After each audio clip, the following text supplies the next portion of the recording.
11টা বেজে গেছে, এসে গেছে। এবার এই প্লেনটা পড়বে।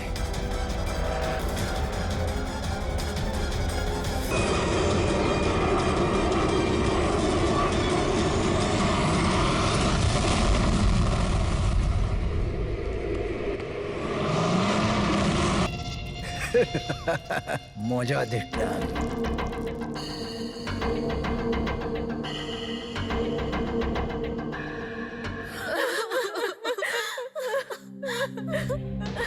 তো প্লেনে আপনাদের তিনজনের হাজবেন্ড ছাড়া শুধু পাইলট ছিল?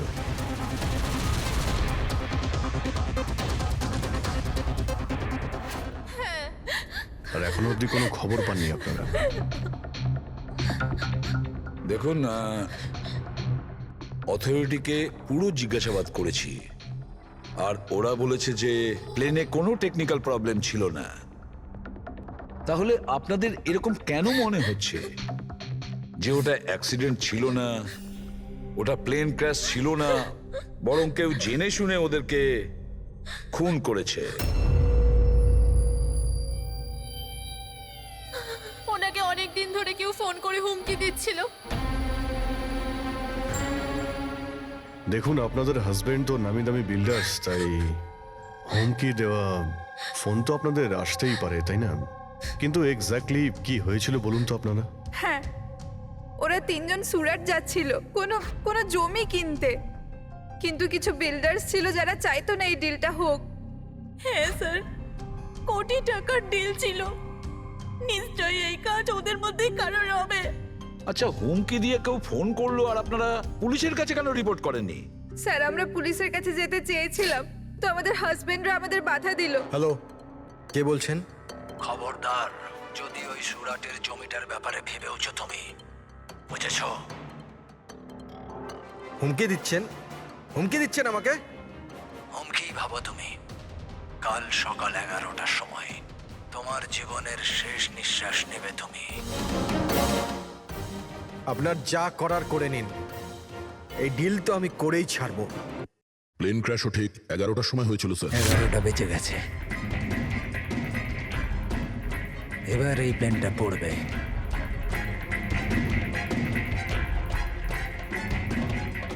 এটা কোনো কাকতালীয় ঘটনা হতে পারে না। আপনি বলুন স্যার, যে একটা জমির টুকরো কারোর জীবনের থেকে বড় হতে পারে কি? দেখুন, আমি আপনাদের প্রমিস করছি, যারা এই কাজটা করেছে তাদেরকে আমরা শাস্তি দিয়েই ছাড়ব।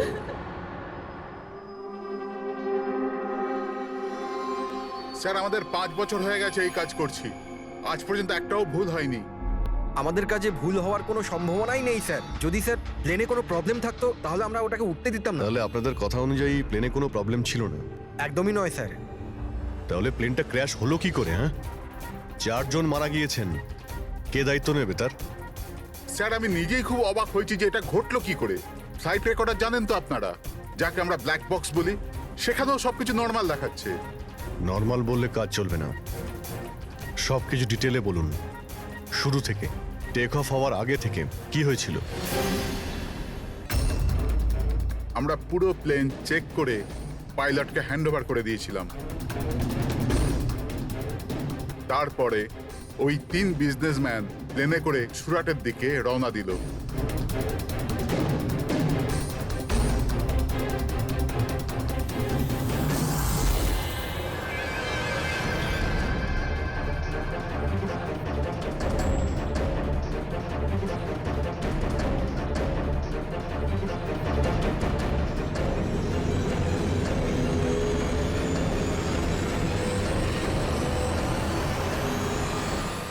স্যার, আমরা টেক অফের পারমিশন রেডিওর ফ্রিকোয়েন্সি থেকে পাই, মেন টাওয়ার থেকে। কাল আমাদের পুরো ইনফরমেশন পাওয়ার পরই আমরা টেক অফের প্রক্রিয়া শুরু করেছি। হ্যাঁ ফ্রেডি, কি? আচ্ছা, ওকে ওকে ওকে, হ্যাঁ ঠিক আছে, আমরা দেখছি। কি হয়েছে স্যার? মদনকে যে নাম্বার থেকে হুমকি দেওয়া ফোন করা হয়েছিল সেটা ক্র্যাশের দিন এখানেই ছিল, এই এয়ার স্ট্রিপেই। স্যার, ফোনটা যদি এখানেই থেকে থাকে তাহলে এটা ভিতরের কোনো লোকের কাজ। কি হ্যাঁ না স্যার, আমরা কাউকেই কোনোদিন হুমকি দিয়ে ফোন করিনি। তোমরা না করলে কি বাইরের কেউ এসে করে গেছে? এই তোমাদের সিকিউরিটি এয়ারস্ট্রিপের? যদি ওই লোকটা এখানে এসে থাকে তাহলে কিছু না কিছু তো এখানে নিশ্চয়ই ফেলে গেছে। চেক করে দেখি। স্যার এই জায়গাটা তো পুরো পরিষ্কার, ও যদি কোথাও লুকায় তাহলে ওই হ্যাঙ্গারের কাছে কোথাও লুকিয়েছিল। ঠিক আছে, ওখানে দেখি। আপনারা আসুন আমাদের সঙ্গে।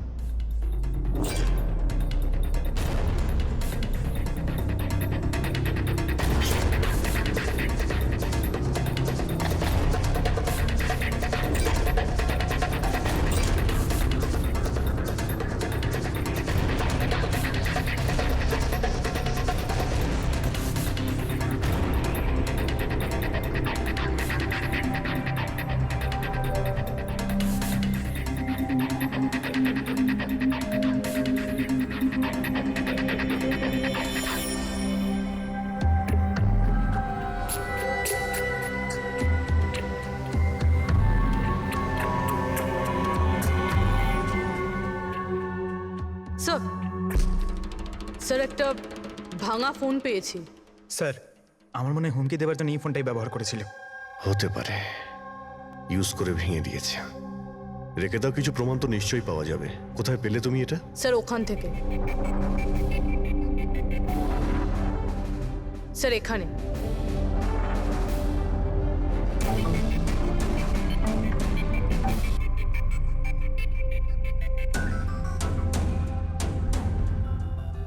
স্যার এই দেখুন, এখানে কানের মতো কিছু একটা দেখা যাচ্ছে।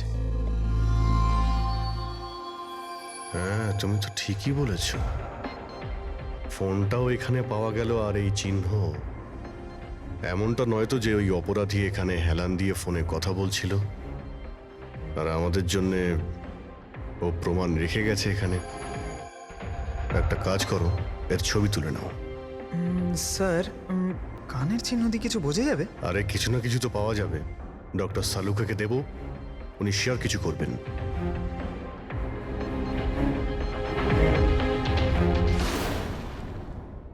স্যার দুটো লাশ পাওয়া গেছে, অঙ্কুর আর মদনের।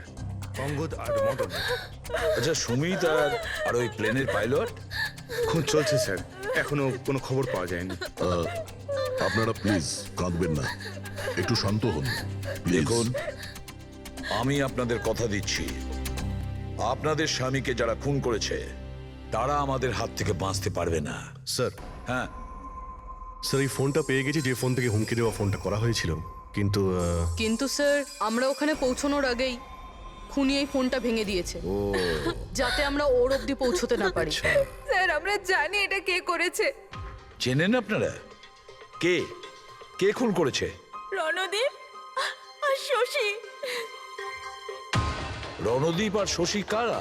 হ্যাঁ, স্যার এই দুজন উড বিল্ডার্স। এরা চাইতো না যে আমাদের তিনজনের স্বামী এই ডিলটা করুক। জানতাম, আমরা জানতাম যে এই ঘটনার পুরো দোষ আমাদের ঘাড়েই চাপানো হবে। আপনাদের পরিচয়? স্যার এরাই দুজন হলো সেই খুনি, রণদীপ আর শশী।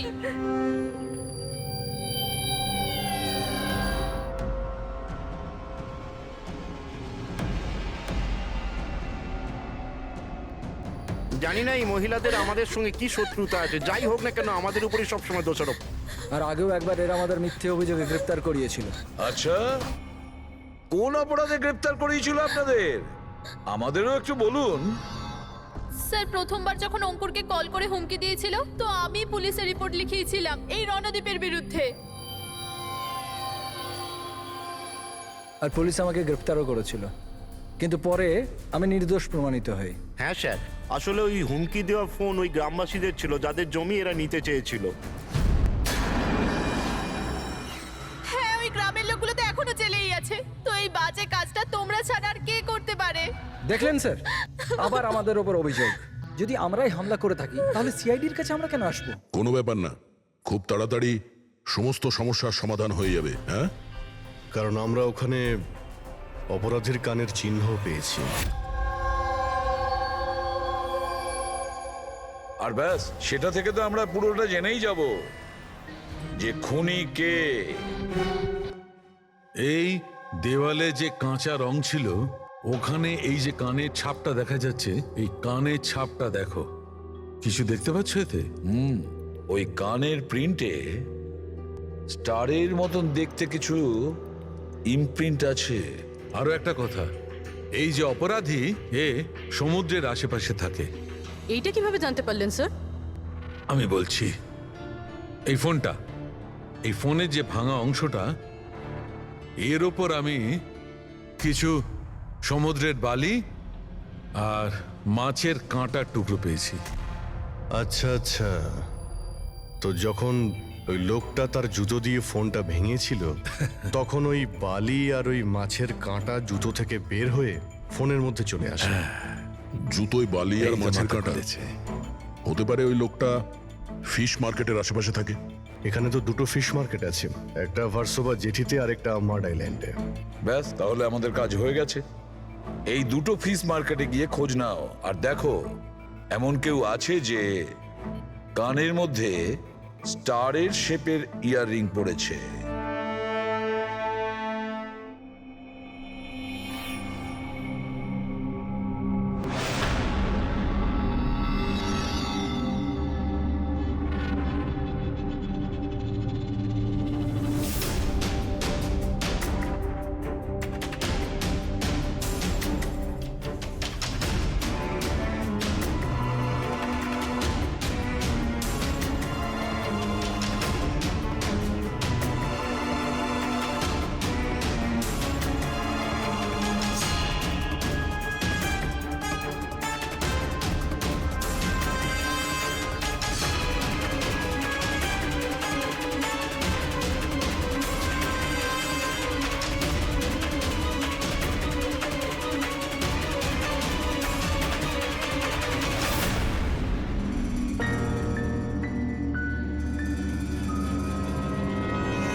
ওই লোকটাকে আমি দেখতে পেয়েছি। Okay sir. সবাই চলে এসো। Okay sir.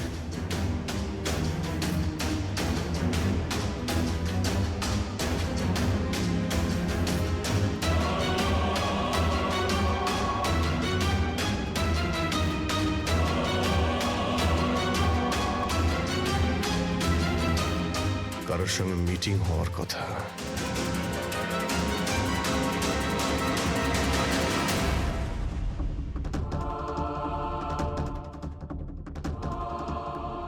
এই লোকটা কে চিনতে পারছি না তো।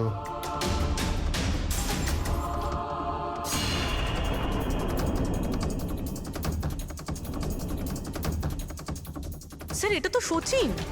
এয়ারপোর্ট অথরিটিজ মরে যাওয়া পাইলটদের লিস্টে এর ছবি দেখিয়েছিল। এই পাইলটটা সচিন,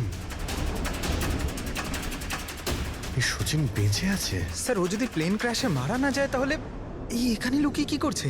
তাই তো, সামনে আসছে না কেন? চলো গিয়ে জিজ্ঞাসা করি।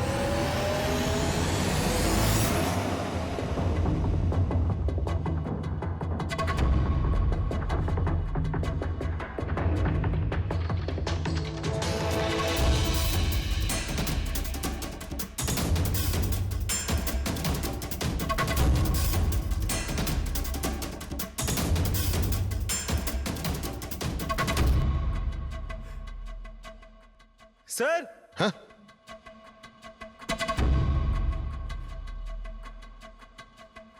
স্যার, এ তো মারা গেছে। মারা গেছে?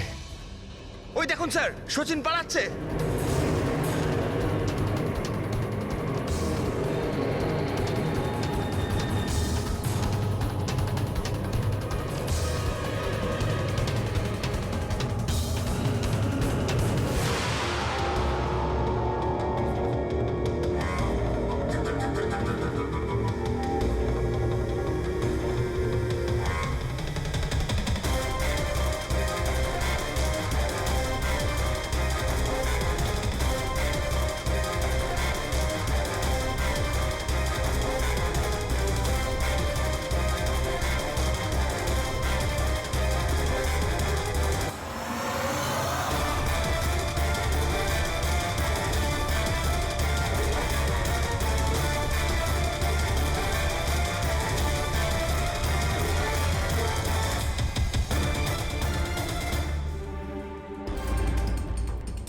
স্যার ওই লোকটা মনে হয় এমন কিছু রহস্য জানতো যেটা সচিন চাইতো না আমরা জানতে পারি, আর হয়তো সেই জন্যই ওকে মেরে ফেললো।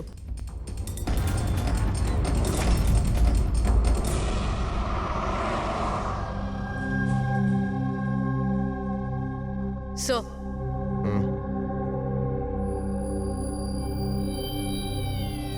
কি জিজ্ঞেস করতে চান আপনি আমাকে? আপনার হাজবেন্ড সচিনের ব্যাপারে আপনি কি বলতে পারবেন ও কোথায় আছে? এটা কিরকম প্রশ্ন ইন্সপেক্টর? আপনারা তো জানেন কিছুদিন আগে একটা প্লেন ক্র্যাশে। আগে না, সচিন বেঁচে আছে। বেঁচে আছে? আগে হ্যাঁ। আর আপনি হয়তো এটা শুনে খুবই কষ্ট পাবেন যে ও একটা খুন করে পালিয়েছে। এমনিতে তোমার স্বামী সচিন কত টাকা পেয়েছিল এই ষড়যন্ত্রে যুক্ত হয়ে? টাকা? টাকা পাইনি। টাকা যদি পেয়ে থাকতো তাহলে আমি কফি শপে কাজ করতাম না। আর এমনিতেও আমাদের রিলেশন ঠিক চলছিল না। আপনাদের মধ্যে বনিবনা হচ্ছিল না? কি বলতে চাইছেন, মানে জিজ্ঞেস করতে পারি কি প্রবলেম ছিল? দীপ্তি নামের একটা মেয়ে আছে, এয়ার হস্ট্রেস। অনেকবার বলতো যে তোর সাথে ডিভোর্স নিয়ে ওর সাথে থাকতে চাই। কোথায় থাকে ও? সিঙ্গাপুর। সিঙ্গাপুর? কি সচিন বেঁচে আছে? এ হতে পারে না স্যার। আমরা নিজের চোখে ওকে প্লেনে উঠতে দেখেছিলাম। স্যার এত বড় দুর্ঘটনায় ওর বেঁচে থাকার কোনো সম্ভাবনাই নেই স্যার। আর ও যদি প্লেন থেকে প্যারাশুট নিয়ে লাফ দেয় তাহলে? না স্যার, যদি প্যারাশুট নিয়ে লাফ দিত তাহলে কেউ না কেউ তো নিশ্চয়ই দেখতে পেত। আমরা কিছু মিস করে যাচ্ছি না তো? কি একটু আগে তুমি কি বললে? কি মিস করেছো? না না স্যার, কিছু না। তোমাদের অ্যাপিয়ারেন্স বলছে যে তোমরা কিছু লুকোচ্ছ, তাই তো? কি ব্যাপার বলো, বলো তাড়াতাড়ি। সরি স্যার, আমরা ওই ছোট একটা ভুল করে ফেলেছিলাম। কিরকম ভুল?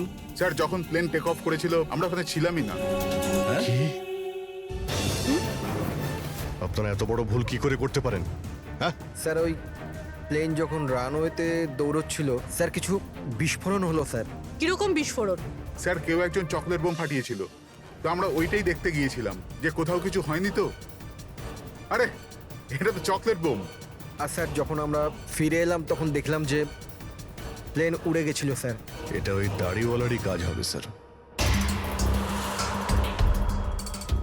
ওদের কনসেন্ট্রেশন নষ্ট করার জন্য। হ্যাঁ, কিন্তু অভিজিৎ কেন? কিসের মোটিভ থাকতে পারে ওদের কনসেন্ট্রেশন ব্রেক করার জন্য? কিছু না কিছু তো গোলমাল আছে অভিজিৎ। আচ্ছা, যখন বোমটা ব্লাস্ট হয় তখন প্লেনটা বায়ুস্তরের কোন জায়গা ছিল? ওখানে গিয়ে দেখাও। আসুন স্যার। চলো দেখাও। আসুন।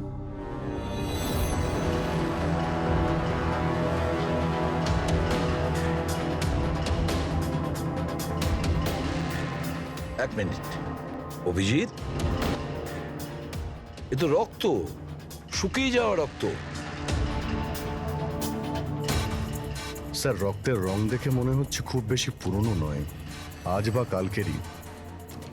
এই রক্ত কার রক্ত? এটা এখানে এলো কি করে? জানি না স্যার। জানি না? সব প্রশ্নের একটাই উত্তর তোমাদের, জানি না। তাহলে জানোটা কি তোমরা? স্যার এয়ার স্ট্রিপের রক্ত মানে কিছু না কিছু হয়েছিল এখানে।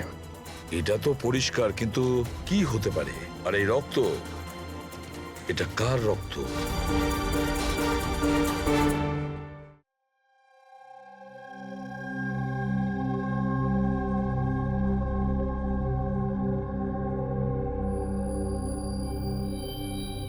বস, জানতে পেরে গেছি ওই এয়ার স্ট্রিপে যে রক্ত ছিল ওটা কার। কার ছিল? এর পাইলট সচিনের।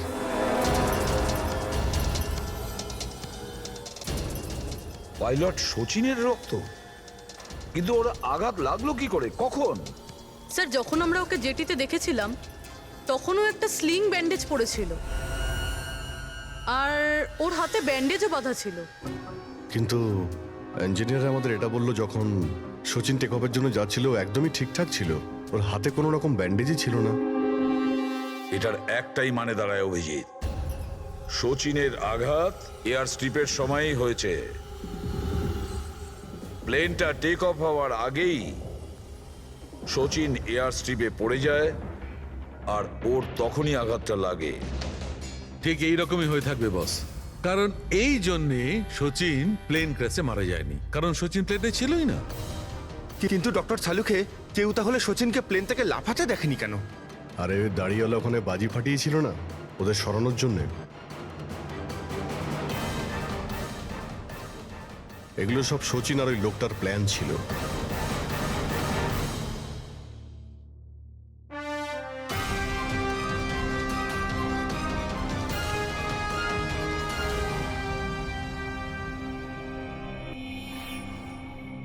হ্যালো,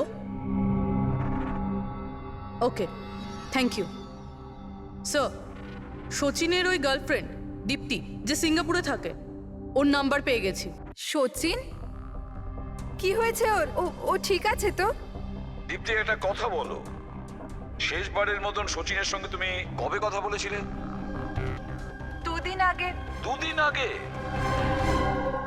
কিন্তু সচিনের ওয়াইফ তো আমাদের বলেছে তোমাদের দুজনের সম্পর্ক ভেঙে গেছে।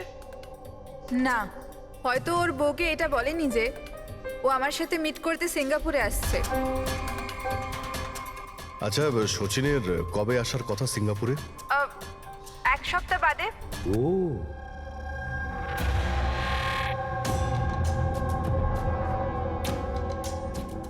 আচ্ছা, আর কি কি কথা হয়েছে তোমার সঙ্গে 2 দিন আগে?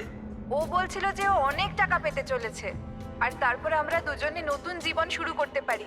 কিন্তু আপনার এইসব প্রশ্ন, সচিন ঠিক আছে তো? ভয় পেও না, সচিনের কিছু হবে না। আর যদি দরকার পড়ে আমরা আবার তোমায় ফোন করব। Thank you. আচ্ছা, দীপ্তি আবার যুক্ত নয় তো এই প্ল্যানের সঙ্গে, এই সমস্ত ষড়যন্ত্রের সঙ্গে? পুরবি, একটা কাজ করো, সিঙ্গাপুর পুলিশকে পুরো ডিটেলস জানিয়ে দাও আর বলো যে ওরা এই দীপ্তির ওপর যেন নজর রাখে। Yes sir. স্যার, হ্যাঁ, সচিনের ওয়াইফের সঙ্গে কথা হলো স্যার। ও তো বললো যে সচিনের পাসপোর্ট বাড়িতেই আছে। কি? সচিনের পাসপোর্ট বাড়িতে? আর সচিন সিঙ্গাপুর যাওয়ার জন্য প্ল্যান করছে? এটা আবার হয়নি তো যে সচিন নকল পাসপোর্ট বানিয়েছে? নকল পাসপোর্ট? আচ্ছা, আমাদের ওই ঘেটু আছে না, ও কিন্তু নকল পাসপোর্টের ব্যাপারে অনেক কিছু জানে। হেড্রিক, একটা কাজ করো, পঙ্কজকে বলো যে সচিনের ফটো নিয়ে যেন ঘেটুর সঙ্গে দেখা করে। হ্যাঁ। Yes sir. আরও একটা কথা স্যার, সচিন যদি প্লেন টেক অফ হওয়ার আগে প্লেন থেকে ঝাঁপ দিয়ে থাকে তাহলে প্লেনটা ওড়াচ্ছিল কে? আর যখন ও প্লেন থেকে ঝাঁপ দিল তখন এই মদন, অঙ্কুর আর সুমিত এরা চিৎকার চেঁচামেচি করলো না কেন? চুপচাপ বসেছিল কেন? বস, প্লেন থেকে পড়ে গেলে এরকম সুযোগ পাবে কি করে? এরা 3 জনেই তো অজ্ঞান ছিল। কিন্তু স্যার, এরা জ্ঞানটা হারালো কিভাবে? পুরবি, এদের 3 জনের পেটের মধ্যে ব্ল্যাক কফি ছিল, আর ওই ব্ল্যাক কফিতেই নেশাদ্রব্য মেশানো ছিল। কি? ব্ল্যাক কফির সঙ্গে নেশার ওষুধ? I am boarding. আপনার কফি, থ্যাংক ইউ। তাহলে নিশ্চয়ই এটা সচিনের প্ল্যানের পার্ট ছিল। স্যার, একটা প্রশ্নের উত্তর এখনো পাইনি। বিনা পাইলট নিয়ে প্লেনটা উড়লো কিভাবে? এর উত্তর হলো UAS. UAS, আনইন্টারাপ্টেবল auto pilot system. এই প্রোগ্রাম দিয়ে মাটিতে থেকে আকাশে ওড়া প্লেনকে কন্ট্রোল করা যায় স্যার, যে কোনো জায়গা থেকে। হ্যাঁ স্যার, আমরা এই ফরেন্সিক ল্যাবে দাঁড়িয়েও যে প্লেনটা আকাশে উঠছে তাকে কন্ট্রোল করতে পারি। এই প্রোগ্রামটা এই জন্যই বানানো হয় যে আকাশে ওড়ার সময় প্লেনে যদি কোনো ইমার্জেন্সি হয় বা কোনোভাবে প্লেন হাইজ্যাকও হয়ে যায় তাহলে তার কন্ট্রোল যেন নিচে থাকা লোকেদের হাতে থাকে। তার মানে প্লেনের ককপিটের কন্ট্রোল তার হাতে থাকবে যার হাতে রিমোট আছে। হ্যাঁ স্যার, আর যার কাছে রিমোট কন্ট্রোলটা ছিল সেই প্লেনটা ক্র্যাশ করিয়েছে সমুদ্রে। রিমোট কন্ট্রোলের লোক খুনি, 1 কফিতে নেশার ওষুধ। যদি একবার আমরা জানতে পারি না যে ওই ব্ল্যাক কফিতে নেশার ওষুধ কে মিশিয়েছিল আর কে খাইয়েছিল, তাহলে বুঝে নাও রিমোট কন্ট্রোলের খুনির কাছেও আমরা পৌঁছে যাব। Remote control. Black coffee? Sir, Madan তো ব্ল্যাক কফি খেতেন না, ওনার হাই ব্লাড প্রেশার ছিল। আর স্যার আমিও তো সুমিতকে কোনো ব্ল্যাক কফি দিইনি, কারণ ও যখন বাড়ি থেকে বেরিয়েছিল তখন আমিও বাড়ি ছিলাম না। দেখুন, আমরা ওই তিনজনের পেট থেকেই ব্ল্যাক কফি পেয়েছি, যে সেই নেশার ওষুধ মিশিয়েছিল। আর আপনারা বলছেন যে আপনারা কেউ নিজেদের স্বামীকে ব্ল্যাক কফি খাওয়াননি। হতে পারে অন্য কেউ ওনাদের ব্ল্যাক কফি খাইয়েছিল, বা হতে পারে বাইরে যেখানে গিয়েছিল সেখানে খেয়েছিল। কোথাও গিয়েছিল কি? হ্যাঁ স্যার, ওকে আমাদের ড্রাইভার এয়ারপোর্টে ছাড়তে গেছিল। তাহলে হতে পারে যে ও বাইরে কোথাও কফি খেয়েছে, তাহলে ড্রাইভার জানতে পারে। রবি, ওকে একবার ডাকুন তো, কোথায় আছে ও? স্যার যবে এই ঘটনা ঘটেছে তবে থেকে ও কাজে আসছে না, ও আমার ফোনও তুলছে না। তার মানে অভিজিৎ, এই রবি কাল থেকে উধাও।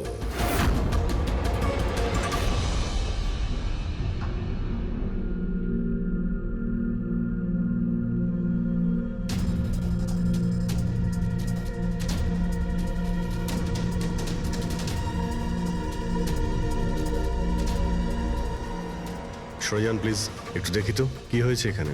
দেখুন স্যার, এখানে খুব গন্ধ আসছে, আর এক্ষুনি পুলিশকে ফোন করেছিলাম কিন্তু এখনো কেউ আসেনি। আমরা সিআইডি থেকে। চলে আয়, জাস্ট ফলো মি।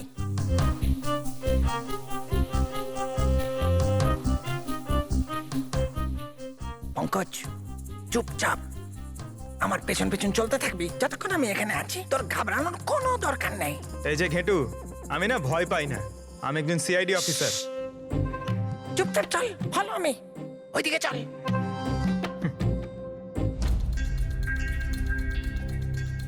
চলে আয় পঙ্কজ।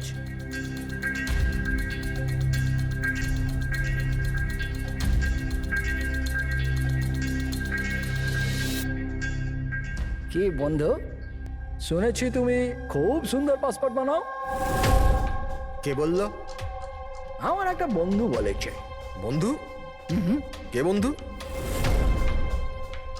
এ না, আমি চিনি না একে।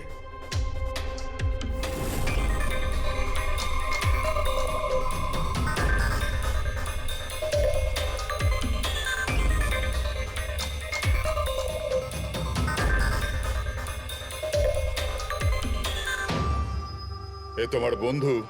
তোমার কোনো সন্দেহ আছে? খুব ভালো করে চিনি আমি একে। এর পাসপোর্টও রেডি হয়ে পড়ে আছে আমার কাছে। আরে বাহ, তাহলে তো আমারও পাসপোর্ট হয়ে যাবে, তাই না? হয়ে যাবে, কিন্তু দুটো পেটি লাগবে। আরে দেবো তো 2 পেটি। বলো না কি চাই, আম চাই না 2 পেটি আপেল চাই, বলো কি চাই। এ শালা, 2 পেটি মানে 2 লাখ। 2 লাখ? 2 লাখ? চল এটা বল, তোর নাম কি লিখবো পাসপোর্টে? Sub inspector Pankaj, CID. CID? হ্যাঁ, সিআইডি। আরে আরে আরে, আমি কি করেছি তোমার? শুধু তোরই নয়, যত নকল পাসপোর্ট বানায় সব ধান্দা বন্ধ হয়ে গেছে। যে যে প্রশ্নগুলো আমি করব সব কটা সত্যি সত্যি উত্তর দিবি, না হলে 2 লাখ বার উঠবস করাবো, বুঝেছিস? জিজ্ঞেস করো, জিজ্ঞেস করো কি করবার আছে। এ ওর নকল পাসপোর্ট নিতে কখন আসবে? জানি না। জানিস না? আজ সন্ধ্যেবেলা, আজ সন্ধ্যেবেলা। দেখলে পঙ্কজ, খেঁচুর কামাল। স্যার, রবির ঘর থেকে যে বোতলটা পাওয়া গেছে ওখানে ওই নেশার ওষুধটা আছে যেটা সালুনকে স্যার ব্ল্যাক কফিতে পেয়েছিল। ওই রবি ছাড়া আর কারোর আঙুলের ছাপ পেয়েছিলে ওই বটলে? হ্যাঁ স্যার, রণদীপের।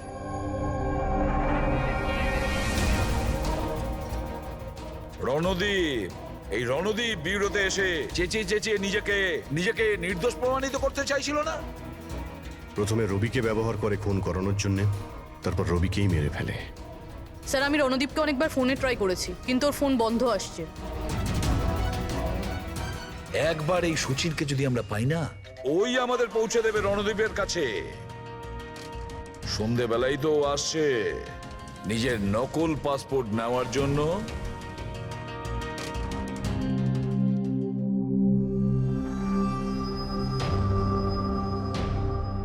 আমার পাসপোর্ট রেডি আছে? হ্যাঁ, তুমি এক কাজ করো, তোমার পাসপোর্ট ওর থেকে নিয়ে নাও, ওর কাছে আছে। আরে ভাই তাড়াতাড়ি করো, আমার কাছে বেশি সময় নেই। সত্যি বলেছিস তুই, তোর কাছে তো একদম সময় নেই। ব্যাস এইটা, এই ফটোটা চিপকে দি। এটা কি ধরনের মজা? মজা নয়, এটা সিআইডির উপহার। সিআইডি? বল, ওই প্লেন ক্র্যাশটা কি করে করেছিলি তুই?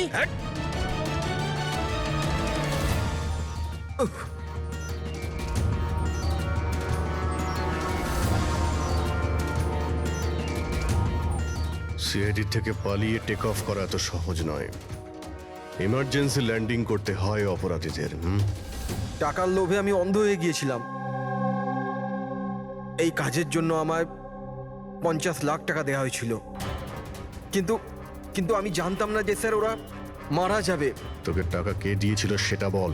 স্যার স্যার আমি জানি না স্যার, আমি শুধু একবার কথা বলেছিলাম ওর সাথে। পঙ্কজ, ইন্টারনেটে ভালো করে দেখুন এই রণদীপের কোনো ইন্টারভিউ পাওয়া যায় কিনা। স্যার পেয়ে গেছি। আমি আমার সাফল্যের সব কৃতিত্ব আমার কঠোর পরিশ্রম আর না হারা মনোভাবকে দেব। এই পৃথিবীতে কোনো কিছুই অসম্ভব না। আমি কোথায় ছিলাম আর কোথায় এসে পৌঁছেছি। স্যার স্যার এটা ওনারই আওয়াজ স্যার, আই এম শিওর এটা ওনারই। গলার স্বর রণদীপের আর ওই শিশিতে আঙুলের ছাপও রণদীপের। রণদীপ?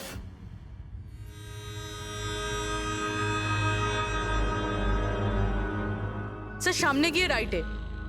স্যার এই রণদীপের ফোন তো অফ বলছে, ওর লোকেশন কি করে ট্র্যাক করব? আরে ফোন বন্ধ তো কি হয়েছে পঙ্কজ, ওর ভিডিওটায় মনে আছে? ওই ভিডিওটার মধ্যে ওর হাতে একটা ব্রেসলেট পড়েছিল। আমি ওই ইন্টারভিউ দ্বিতীয়বার চেক করেছি। কিন্তু স্যার ব্রেসলেট দিয়ে লোকেশন কি করে ট্র্যাক করব? পঙ্কজ, ওটা কোনো অর্ডিনারি ব্রেসলেট নয়। ওই ব্রেসলেটে জিপিএস ট্র্যাকিং লাগানো আছে। আর এরকম ব্রেসলেট বেশিরভাগ টাইপ 1 ডায়াবেটিসের লোকেরাই পরে। ব্রেসলেটে জিপিএস থাকে স্যার? হ্যাঁ, তার কারণ হলো যে ওর শরীর যদি কোনো সময় খারাপ হয়ে যায় বা ওর মাথা ঘুরে যায়, তাহলে ওর পরিবারের লোকেরা জিপিএস এর সাহায্যকে সহজেই ট্র্যাক করতে পারবে। কিন্তু স্যার এই জিপিএস বলছে রণদীপ কুন্ডু বাড়িতে আছে।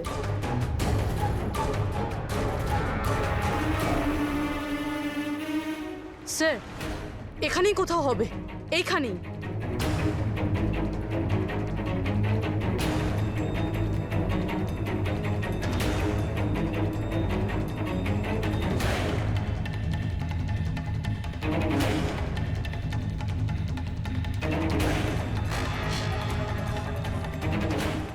এইদিকে স্যার। হ্যাঁ স্যার এখানেই কোথাও হবে। ওর হার্ট রেট ক্রমশ কমে আসছে। হার্ট রেট ক্রমশ কমে যাচ্ছে, এদিকেই ও কোথাও আছে। দাঁড়া দাঁড়া, এই মাটিটা অন্যরকম মনে হচ্ছে কেন? এই মাটির নিচে আবার নেই তো? হতে পারে।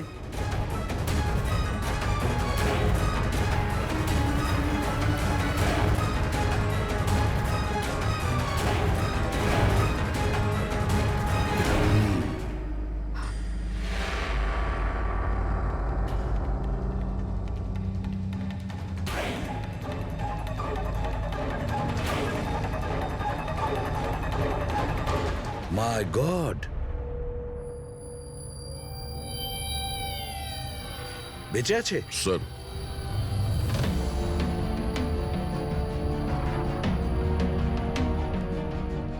স্যার আমরা তো ভেবেছিলাম যে এই লোকটাই খুনি, কিন্তু এখন দেখছি ওই তো মারা যাচ্ছিল।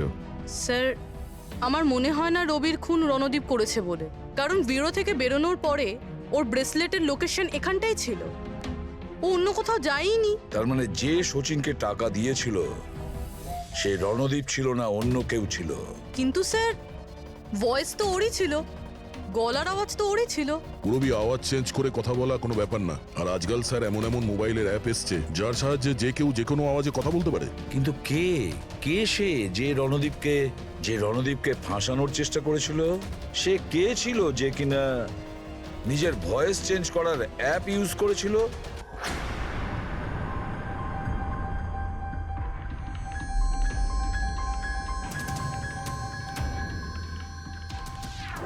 চিয়ার্স। হ্যাঁ, চিয়ার্স চিয়ার্স। আসুন আসুন আসুন। অভিনন্দন আপনাকে। অভিনন্দন? কিসের জন্য? ওই অ্যাপের জন্য। ওই অ্যাপ যেটা আপনাদের কোম্পানি বানিয়েছে, যেটা দিয়ে যে কোনো মানুষ তার নিজের ভয়েস চেঞ্জ করতে পারে। মানে হ্যাঁ, একবার শুনবেন? তোমাকে তোমার অপরাধের জন্য এবার জেলে যেতে হবে। তোমার অপরাধের জন্য এবার জেলে যেতে হবে। এটা কি ধরনের মজা? এটা মজা নয়, এই ডিভাইস দিয়েই তুমি রণদীপকে ফাঁসানোর চেষ্টা করেছিলে, তাই না? পুরবি, অ্যারেস্ট করো একে। চলুন ম্যাডাম।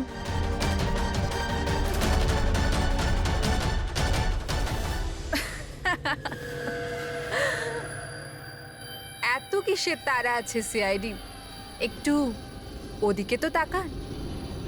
এই, ছেড়ে দাও ওকে। বোকামি করো না। এই, ছেড়ে দাও এদের।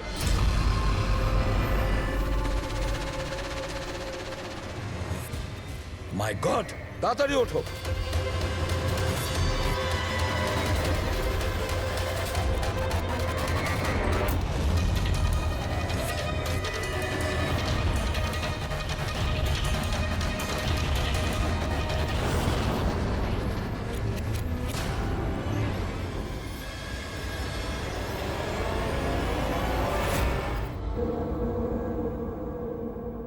Good bye CID.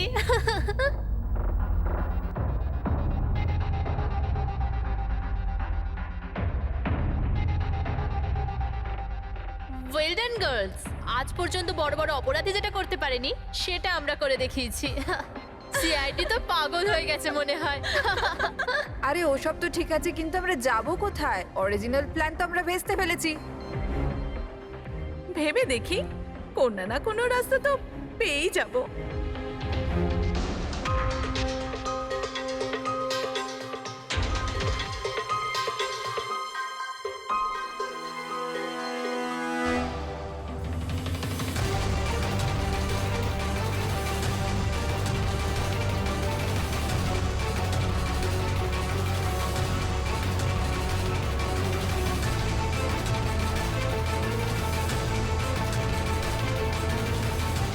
আরে কি করছিস? কিরকম ভাবে প্লেন ওড়াচ্ছিস তুই? আরে আমি চালাচ্ছি না রে, তুমি তো বলেছিলে যে তুমি প্লেন চালাতে পারো। আরে আমি এটা করছি না, এটা নিজে থেকে হচ্ছে। ও নো, প্লেন তো নিচে যাচ্ছে।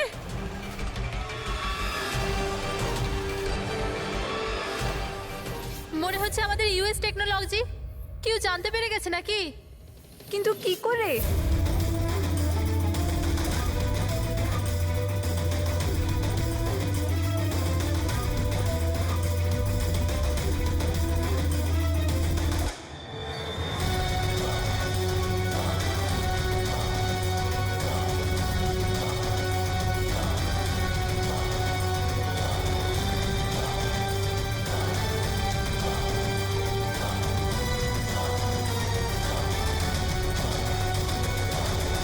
Thank you. আসুন।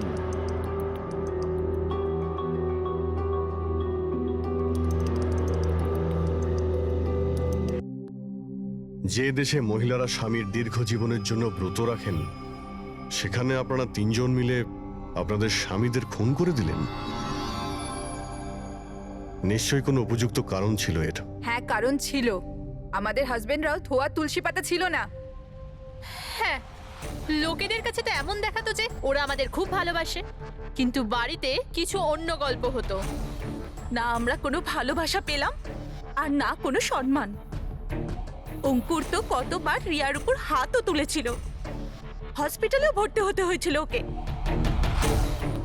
এই সব থেকে বিরক্ত হয়ে আমরা আমাদের স্বামীদের কল করে হুমকি দিচ্ছিলাম।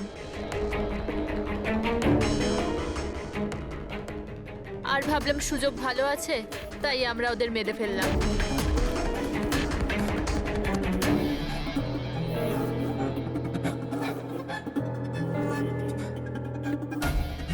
আর ভাগ্য দেখুন, রণদীপ রবির কাছে গিয়েছিল ওই অজ্ঞান হওয়ার ওষুধ নিয়ে, যাতে আমাদের স্বামী মিটিংয়ে পৌঁছতেই না পারে। আর এই ব্যাপারটাও আমাদের কাজে লেগে গেল। তাহলে রবির সততার সুযোগ নিয়েছো তুমি। তারপরে তোমরা রণদীপকে মাটিতে পুঁতে দিয়েছিলে, যাতে আমাদের মনে হয় ও অপরাধ করে পালিয়ে গেছে। খাঁচায় বন্দি পাখির মতো জীবন কাটানোর কোনো ইচ্ছে ছিল না। আমরা স্বাধীনভাবে শ্বাস নিতে চেয়েছিলাম। স্বাধীনভাবে শ্বাস নেওয়ার আরো কিছু পথ খোলা আছে ম্যাডাম। স্বামীকে খুন করা সব থেকে ভুল সিদ্ধান্ত। এটা ঠিক করতে যদি স্বামীর কাছ থেকে সরে যেতে, কিন্তু না, তোমরা তিনজন এমন রাস্তা বেছে নিয়েছো যে রাস্তা তোমাদের অন্ধকারে নিয়ে যাবে, আর সেটাও জেলের গড়াদের পেছনে।